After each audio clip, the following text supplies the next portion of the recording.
लेकिन मैडम जनता नहीं मानती है ना। आप देखो जैसे आप बाड़मेर के हॉस्पिटल के अंदर चले जाओ, बिल्कुल उस आपने इस पूरे के दौरान हॉस्पिटल का कहीं जिक्र नहीं किया कि हाँ जो मतलब लगातार डिमांड तो एक दावा जो मंत्री जी ने भी किया था डीएमपी के लिए कि हम हॉस्पिटल में हम सीटी स्कैन लगाएंगे या हॉस्पिटल के विकास के करेंगे, उसमें कहीं भी इसमें आपने जिक्र नहीं ठीक किया। है। दूसरा मेरा मैम ये है कि बाड़मेर के अंदर मॉनिटरिंग सही नहीं हो रही है। आप अगर जो पैदल चले जाए हॉस्पिटल से लेकर जिला कलेक्टर के दफ्तर में, या फिर आप अस्पताल के अंदर एंट्रेंस करेंगे, आप अपन लोग गाड़ी से जाते तो अपने को पता नहीं चलता, लेकिन वहाँ बहुत बुरा हाल है। दूसरा मेरा ये सवाल है कि जो सीवरेज का जो सिस्टम चल रहा है शहर के अंदर, सारी सड़कें, तो उसमें एक टाइम बाउंड होता है कि भाई 45 दिन के अंदर उसको सड़क सही करनी पड़ती है, लेकिन 4-4 महीने 5-5 महीने बीत जाने के बाद में तो मॉनिटरिंग, आपको लगता है कहीं ना कहीं मॉनिटरिंग की कमी के कारण उसका खामियाजा है वो यहाँ की जनता भुगत रही है? बिल्कुल, मैं आपकी पूरी इस बात का जवाब दूंगी। ऐसा है कि पहली बात तो करें अपन हॉस्पिटल की। हॉस्पिटल की स्थिति दयनीय है, मैं खुद इससे सहमत हूँ। मैंने 2 बार विजिट किया, 3 बार विजिट किया, स्थिति बहुत खराब थी। और उसमें हम किसी एक पे आरोप करें तो वो ठीक नहीं है, क्योंकि ये पूरा सिस्टम होता है जो वर्क करता है, और जब तक टीम वर्क नहीं होगा, कोई भी कार्यालय हो, कोई भी विभाग हो, वो ठीक नहीं हो सकता। सो कहीं ना कहीं सबकी कमी थी, सबकी लापरवाही थी। और अभी जब मैं अभी गई हूँ, एक कार्यक्रम था, उसके अंदर जब मैंने रिपोर्ट ली तो पहले से कुछ सुधार की रिपोर्ट मेरे पास आई है। वो वहीं के लोगों ने दी है, वहीं के जो पेशेंट्स हैं उन्होंने दी है, और वहीं के डॉक्टर्स ने दी है, वहीं के स्टाफ ने दी है, जिनको आज दिन तक समस्या आई थी। सो मुझे लगता है कि हम कहीं ना कहीं बेटरमेंट की तरफ हैं, लेकिन प्रॉब्लम्स बहुत ज़्यादा हैं। जो हम सोचें कि एकदम से सॉल्व हो जाए वो थोड़ा मुश्किल है। अब जैसे उस दिन कार्यक्रम था, सेवा शिविर था, और मुझे पता था कि मेरे पास सबसे ज़्यादा मैक्सिमम अगर फ़ोन आते हैं तो ये आता है कि मैडम सोनोग्राफी के लिए आए हैं बट नंबर नहीं लग रहा है और हमें इतना वेटिंग चल रहा है और हमें आगे आने को कहा है। तो मतलब सोनोग्राफी के लिए अगर कोई 150 किलोमीटर दूर से आया और उसका नहीं होता है तो ये अच्छी बात नहीं है। तो उसी दिन मैंने घोषणा की थी कि सोनोग्राफी मशीन मैं मेरे MLA से 1 लगाऊंगी हॉस्पिटल में, ताकि देखो सारा कुछ तो नहीं हो सकता, लेकिन हम अपना अपना एफर्ट कर सकते हैं। तो मेरी तरफ से ये है कि चलो सोनोग्राफी की मशीन मैं मेरे फंड से दूंगी ताकि लोगों को यहाँ सुविधा मिल सके। रही बात CT scan machine, MRI machine and cath lab, ये तीनों मशीन्स का मेरा मुद्दा जिस दिन से विधायक बनी हूँ उस दिन से मेरा ये मुद्दा जारी है। इसके अंदर हमने हेल्थ मिनिस्टर से भी मुलाकात की। हेल्थ मिनिस्टर साहब ने पूरे विभाग को बुलाया, सारे अधिकारियों को बुलाया। गायत्री राठौर जी थी, इकबाल जी थे, अमरीश जी थे, ये सारे मतलब चिकित्सा के जितना डिपार्टमेंट था वो पूरा था।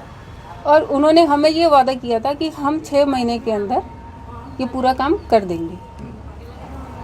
4 महीने निकल गए, 5 महीने निकल गए। जब दोबारा संपर्क किया तो पता चला कि कुछ तो टेंडर उन्होंने फ्लोट कर दिया। MRI का उन्होंने टेंडर फ्लोट कर दिया, कैथ लैब का कर दिया, लेकिन CT स्कैन में शायद कुछ टर्म्स एंड कंडीशन ऐसी है जिसकी वजह से वो टेंडर हो नहीं पा रहे। जब उनकी जानकारी में लाए, फिर आदरणीय मुख्यमंत्री जी की जानकारी में लाए, तो उन्होंने ये अभी रिसेंटली बात हुई है। तो मुझे लगता है कि जब ये टेंडर की कोई भी जो एक टर्म्स कंडीशन है उसकी वजह से जो अड़चन आ रही थी उसको हटा के अब जब टेंडर होगा तो डेफिनेटली ये तीनों आपके मशीनें यहाँ आएगी। ये भी मेरा प्रॉमिस है आपसे कि मैं ही, मंत्री जी और हम सब मिलकर यहाँ पर ये CT MRI कैथ लैब लेकर ही आएंगे। हाँ, वक्त ज़रूर लग रहा है, मैं मानती हूँ, लेकिन मतलब मैम एक मरीज को करीबन 2.5 से 3 किलोमीटर CT स्कैन करवाने के लिए जाना पड़ता है, वापस आना पड़ता है। देखिए मैं तो खुद विधानसभा में बोली, ये बात मैंने खुद ने विधानसभा में लिखी है कि आप विधानसभा में क्या बोले, किसका टेंडर मेरी बात सुनिए। आप हाँ, 2.5 किलोमीटर दूर भरी बाजार में एक ब्रिज पार बिल्कुल करके उसको जाना गलत पड़ता बात है। वापस। और एक पेट का मरीज जब जाता है सोनोग्राफी करवाने के लिए, उसे कहा जाता है कि 2 महीने बाद आपकी रिपोर्ट आएगी, और मरीजों का ये फोन आता है कि तब तक तो हम देखिए मेरी बात सुनिए, गवर्नमेंट हॉस्पिटल में लोड बहुत होता है। गवर्नमेंट हॉस्पिटल, आप किसी भी गवर्नमेंट हॉस्पिटल में चले जाएं, अगर आज के दिन आप जयपुर का जो SMS है वो इतना बड़ा हॉस्पिटल है, जोधपुर का MDM चले जाए, एम्स चले जाए, जितने भी गवर्नमेंट हॉस्पिटल्स हैं उनमें पेशेंट्स का ओवरलोड रहता ही है। हाँ, OPD का लोड रहता ही है। ये कोई केवल अपने बाड़मेर की स्थिति नहीं है। हम उसमें बेस्ट क्या कर सकते हैं वो हमें देखना है। CT स्कैन है, मैं खुद कहती हूँ कि इतनी दूर ले जा रहे हैं, ये गलत है। भाई आपको ऑन कैंपस, ये तो नॉर्म्स में आता है है ना। मेडिकल ये कॉलेज से संबंधित जिला अस्पताल है। ये तो एमसीआई की नॉर्म्स में आता है कि आपको ऑन कैंपस ये सीटी स्कैन मशीन होनी ही चाहिए। सो मुझे पूरा विश्वास है कि ये जल्दी ही आएगी यहाँ पर। देखिए कोई भी टेंडर होता है, मशीन आती है, उसको भी इंस्टॉल होने में कम से कम 4 महीने लग जाते हैं। ऐसा नहीं कि आज टेंडर हुआ और अप्रूव हो गया और अगले दिन आ जाएगी, उसको उसके बाद भी 4 महीने लगने वाले हैं।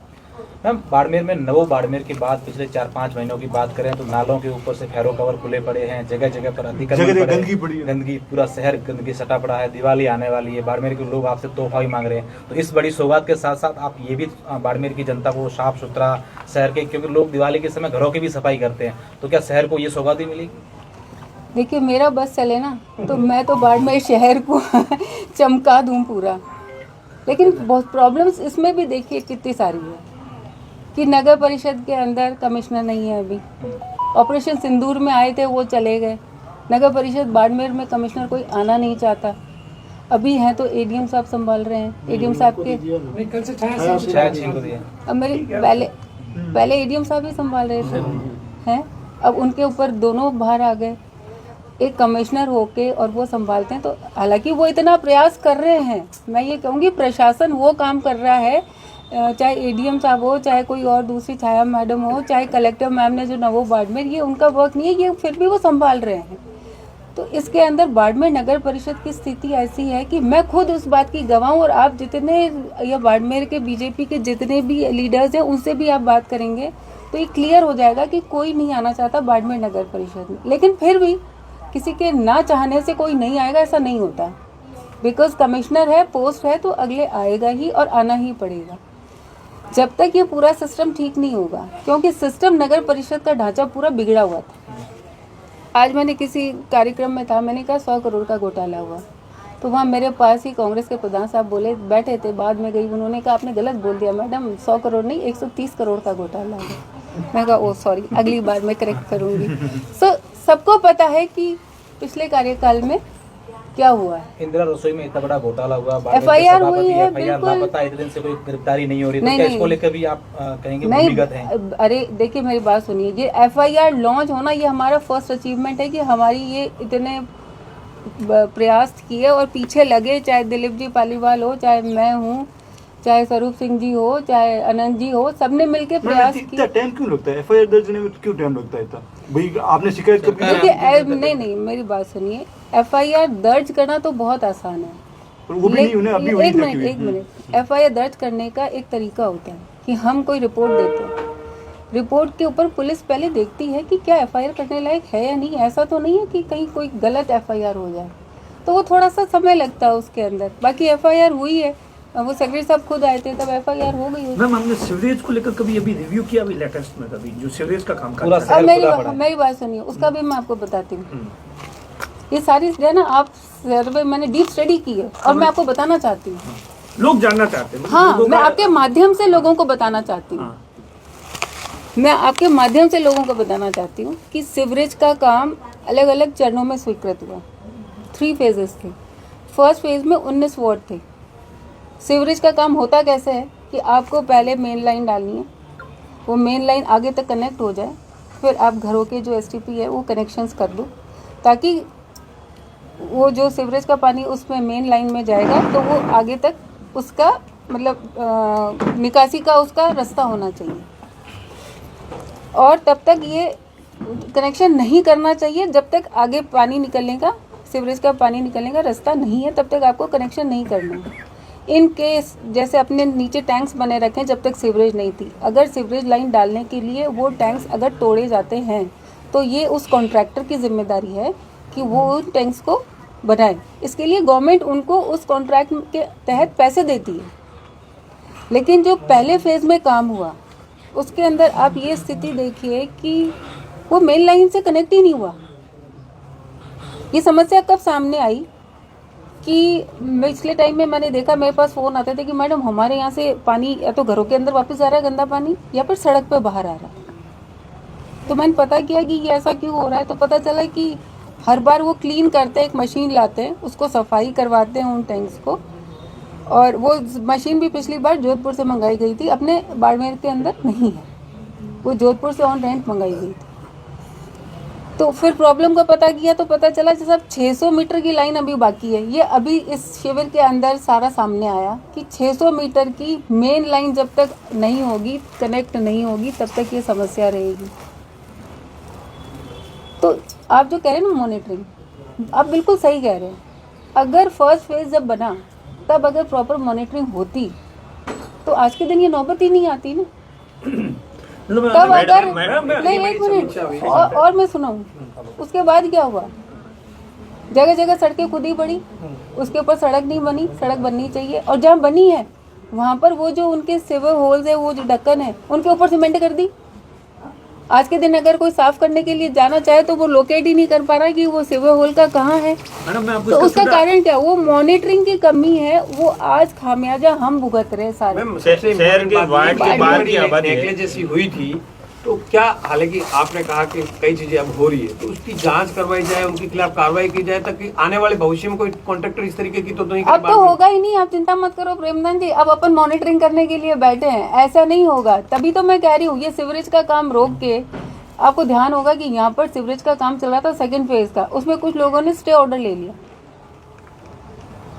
स्टे ऑर्डर ले लिया और वो काम बीच में रुक गया। तो उसकी पूरी मॉनिटरिंग की हमने कि वो स्टे ऑर्डर हटाया जाए। अपने पीपीए उनको बात की कि आप ये स्टे ऑर्डर मत दो, क्योंकि काम अगर नहीं होगा तो लोगों को समस्या होगी। तो अब तो अपन पूरी मॉनिटरिंग कर रहे हैं। वो अटल पथ के नीचे सीवरेज एक्स्ट्रा सैंक्शन कराया। और मैं फिर बोल रही हूँ, मैं फिर बता रही हूँ कि ये जो 600 मीटर का है, इसके लिए भी मैं प्रयास कर रही हूँ कि वो लाइन कनेक्ट हो जाए, ताकि रोज रोज जो खाली करने का, साफ करने का सिस्टम है वो खत्म हो जाए।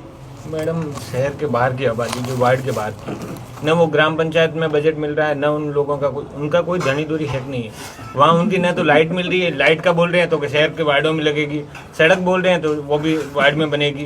पैसा सबसे ज़्यादा वो देते हैं, और वो पब्लिक कितने सालों से परेशान हुई, 50 साल से, न तो शहर में ले रहे हैं उनको। आपकी पीड़ा वाजिब है, बिल्कुल सही है। ये पीड़ा मुझे भी है। नहीं, देखिए, ये वहाँ रहने वाले हज़ारों लोगों की पीड़ा है, एक की नहीं है। उसकी जनसंख्या आज के दिन 25,000 से ज़्यादा है, एक पंचायत की जनसंख्या। नगर परिषद में आना चाहिए था, नहीं आ पाया, वो अलग कारण है। लेकिन उस पंचायत के अंदर वहाँ के सरकार से बजट लाना करना, वो सब प्रयास उन्होंने मुझे, अगर विधायक की जिम्मेदारी दी है, मैं सब करूँगी। लेकिन मैं फिर कहती हूँ, आपके माध्यम से मैं जनता को बोलना चाहती हूँ कि आपकी भी जिम्मेदारी है, आप भी जागरूक बनिए। आपको भी अपनी बात, डिमांड रखनी चाहिए। जब हमें नगर परिषद क्षेत्र में शामिल होना है तो उसका एक प्रोसीजर होता है। अगर आपको मतलब जाना चाहिए, मिलना चाहिए, अपनी आवाज़ उठानी चाहिए, जागरूक तो होना पड़ेगा। बहुत सारे लोगों ने अपने वोटर 10 साल से मैडम मांग कर रहे हैं। 20 बार आदेश हुआ, रद्द हो गया। बीजेपी आती है, कांग्रेस कर देती है, कांग्रेस आती है, बीजेपी कर देती है। ये खेल तो चल रहा है। आप भी हकीकत जानते हैं। मैं मेरे घर में बैठ के और मैं कह दूं कि मुझे तो वो चाहिए, तो अगर मेरी किस्मत अच्छी है तो मिल जाएगी। लेकिन मुझे मेरा हाथ पांव चलाना पड़ेगा कि अगर मुझे वो चीज़ चाहिए तो मुझे भी मेहनत करनी पड़ेगी। लोगों की मांग वाजिब है, बहुत साल पहले हो जाना चाहिए था। मैं पूरी तरह से सहमत हूँ, मैं एग्री करती हूँ। लेकिन मैं फिर एक बार आप सबके माध्यम से रिक्वेस्ट करती हूँ, प्लीज़ यहाँ वोटर लिस्ट में आप नाम जुड़वाइए। वोटर लिस्ट में आज के दिन भी संख्या कम है, जबकि मौके पे आबादी बहुत ज़्यादा है।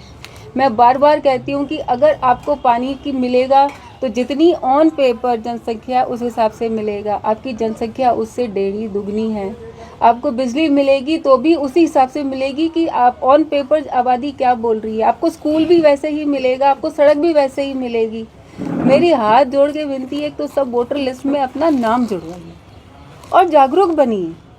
जहाँ पर अपनी डिमांड रखनी है, सोशल मीडिया पे या फेसबुक पे कमेंट करने से अपना काम हो जाए, ये संभव नहीं। मैं आप सबसे ये आपके माध्यम से मैं लोगों से अपील करना चाहती हूँ, मैं आपके साथ खड़ी हूँ, मैं डिमांड करने को तैयार हूँ।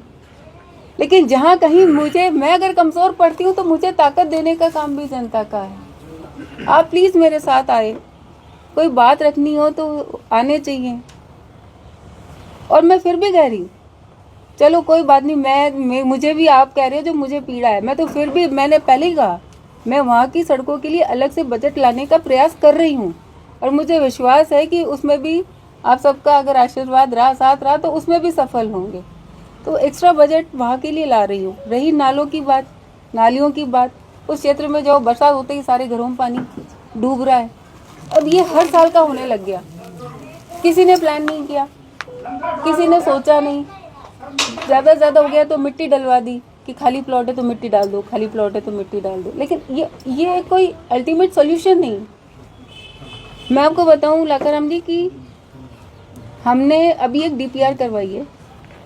डीपीआर बनाने के लिए टेंडर करवाया नगर परिषद से, ठीक है, 30 लाख का वो टेंडर हुआ है। उसके अंदर इस पूरे एरिया की, जो बाहर का एरिया, उसके नालों की और नालियों की डीपीआर बनेगी कि कहाँ से कनेक्ट किया जाए, कैसे इस तरह से नाले और नालियाँ बनाए जाएं ताकि आने वाले समय में यहाँ ये पानी का जो घरों में घुसता है वो ना घुसे।